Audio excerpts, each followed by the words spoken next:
Look at you, Rev, man. You know what I'm saying? I'm over here pushing big things and things like that. You got me doing guarding my iPod mixtapes. You know what I'm saying? Part 3 up in here.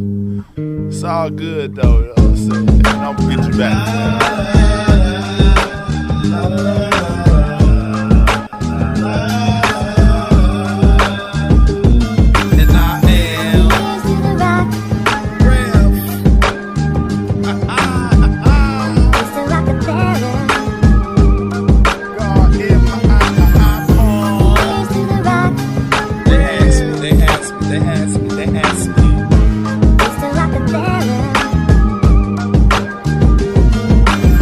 That's a rapper, but would tell you he not. I'm just trying to spread the gospel. I'm thinking out of the box. They wanna get me to flop, but God wanted it hurt. So I spit everything I had like I was running out words. Then my words quickly took me all the way to the top. Then I arrested your attention. You can call me a cop. Not everybody is shocked, but me not okay and bam. Now we close like people rotting in a family van. They want the Rev to just fail like a terrorist plot, but God is blowing me up like a terrorist block. Get it? Blowing me up like a terrorist block? Or maybe I'm just killing time like a terrorist watch. I am killing these beats like I carry a gun, and I feel stronger than ever. I can carry a nun, and while I carry the nun, I can carry the sun. Just add me to heaven, cause I carry the one, and I am.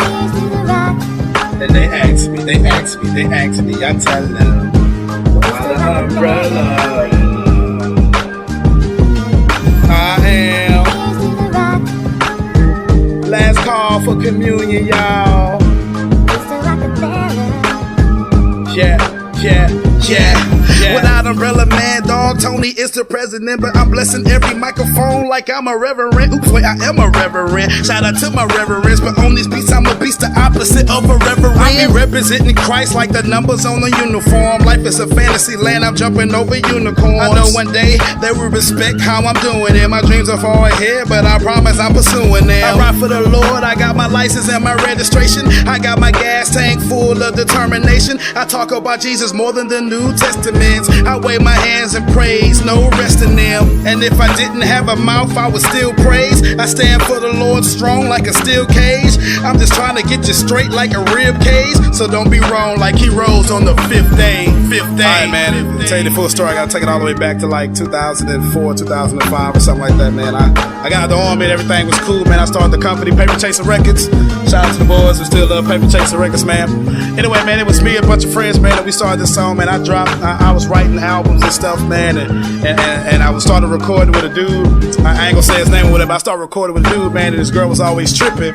So, you know what I'm saying, I had to learn to record by myself. So I hollered at my boy Bam, but he wasn't even my boy at the time, man, but I knew him, you know what I'm saying, and you know what I'm saying, I got little lessons from him and stuff, man, whatever.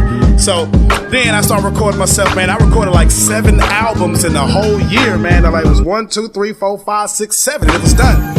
And so I started releasing these albums, man. All of a sudden, I sold 6,000 copies of my first album, and everybody started getting a buzz or something, you know. So it's like, oh, this Paper the Ghost guy is pretty hot, you know. So I started doing all this rapping and stuff, man, and everything was going crazy and stuff, man. And all of a sudden, you know, everything was cool, right? But you know, every time something cool, you know, somebody in the clique always get a little, you know what I'm saying? I mean, you know how it go, man. Y'all got friends too, you know. Anyway, man, it was just one, you know. I mean, it just happened to happen the way it is. So I don't want to say that. I don't really want to, you know what I'm saying, not make this a Christian album or something, man. But needless to say, we were friends some more, man. So I moved to my own apartment, whatever. And then, start recording more songs. And it got bigger and bigger. And I released the album, man. The SoundScan did pretty good. But really, wasn't nobody trying to buy no album at $10. So I had to drop the price. You know, any rappers out there, you know what I'm talking about. So I hit the streets, man. I start dropping this stuff, man. I start realizing my SoundScans, you know what I'm saying, start dying down and stuff, man. So I was just like, well, shoot, let me see what I can do. Drop a mixtape, SoundScans went up.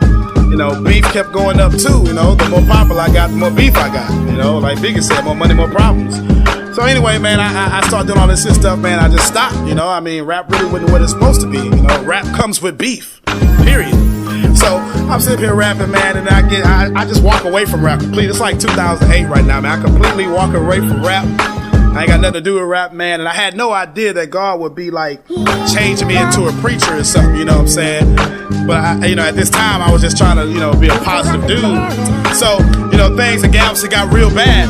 And so, you know what I'm saying, me and my ex, we was having problems, so I just like ran, you know what I'm saying, I went to my brother, shout out Chris Smith, DJ Cash, y'all somebody I may know him, you know what I'm saying, my brother, I went and lived with him in Katy for a while, you know what I'm saying, I started going to school and I started becoming this positive person, and I realized I got away from negativity and became a positive person, and things would start happening real good. So, you know, I started doing music again, and all of a sudden, you know what I'm saying, I get noticed by these dudes for all this money, you know what I'm saying. One dude talking about 100K and another dude talking about 200K. And then shoot, my grandmother got sick. And you know, if anybody know me, you know what I'm saying, I'm adopted. I got adopted at 14. I really know my parents.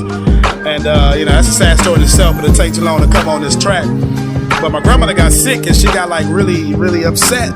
Now they used to curse at my rhymes and stuff. So you know, while she was sitting there in a coma, you know, I'm talking to her, you know, she probably couldn't hear me, but I believe God gave a message to her. And I told her I promised I wouldn't curse no more. All this time, I still had no idea God was going to make me a preacher, you know. I just stopped cursing, you know, and then I stopped using the N-word, and then, you know, my vocabulary started changing, what made my heart start changing. And wouldn't you know it, man, as soon as I told everybody I wasn't going to rap no more, dude called me, I'm not going to say his name, because we're really not cool no more, because he mad because I walked away from him. But, he called me, offered $275,000 sign-on bonus, man, and you know, everything was good. But I told him, look, I'm not really with this rap no more. I mean, I'll do a Christian album, and he gonna tell me, listen, yeah, he gonna tell me it's cool to do a Christian album, just don't talk about Jesus. Now anybody, that's ridiculous. I mean, how you gonna do a Christian album and not talk about Jesus? You know what I'm saying? How can I be Christian and not talk about Jesus? So I walked away. That's why he mad at me or whatever. But anyway, Rev gotta do what he gotta do. You know what I'm saying?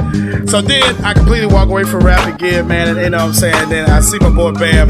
You know what I'm saying? Now let me back up a little bit, because me and Bam used to have beef on the cool, you know what I'm saying? Everybody was talking, you know, talking about us and talking to us or whatever, you know what I'm saying? But we really didn't have beef with each other. Everybody was just talking for us, so we squashed that. We link up, you know, about 2011 or something, man. And look, here's what happened. He convinced me to go to the studio and drop a poem on one of his songs. I Have a Dream remix or something, Naoki album. If you ain't got that yet, you know what I'm saying, shame on you. You know what I'm saying? It's also on Bam Bam's album. If you ain't got that yet, shame on you again. You know what I'm saying? But anyway, so look, I walk into this home, man. What's that, Bam? Alvin? Was that Alvin?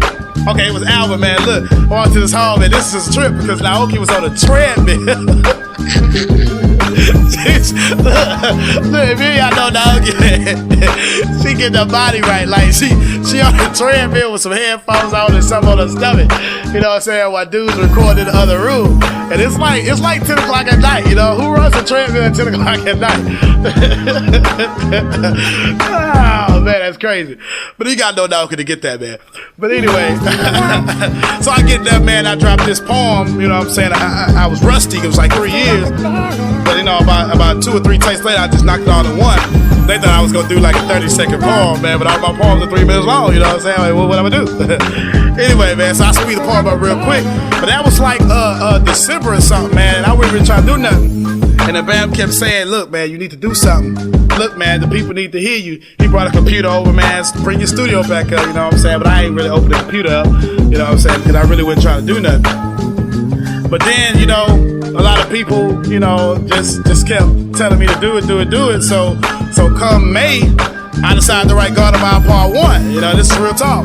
You know, God of Mine Part 1, I started writing it, but I really couldn't get no rhymes together. So here's what happened. Let me tell you how the whole God of Mine Part really got started, the way it sounds right now. Because what I did was I took like 3 or 4 of my old rhymes that I had written that had never been released, and they was without me cursing. They wasn't necessarily Christian, but they was without me cursing. And that's really how the whole flow got started. That's really how the whole the genre of God of My iPod got started, because I took what I used to do, you know, the same words, you know what I'm saying, and I started rapping it for Jesus, and it had this raunchy flow and this ridiculous, this dialogue and these metaphors that was crazy, because what I really did was took what I had already done and put it on the track. So now that I did that, you know what I'm saying, that was really the birth of God of My iPod, you know, Part 1. In fact, if you listen to Savior, that was really another song I had wrote. I just put a little G's up in there and it sounded real good. So I wanted to duplicate that effect. So I started writing songs that sounded just like that. You know, we dropped Part 1, so, you know, like 12,000 real quick or something, man, you know. Part 2, everybody, you know, like Part 2, so, You know, then we got part 3. You know, part 3 is right here, right now. And that's really where we at, you know.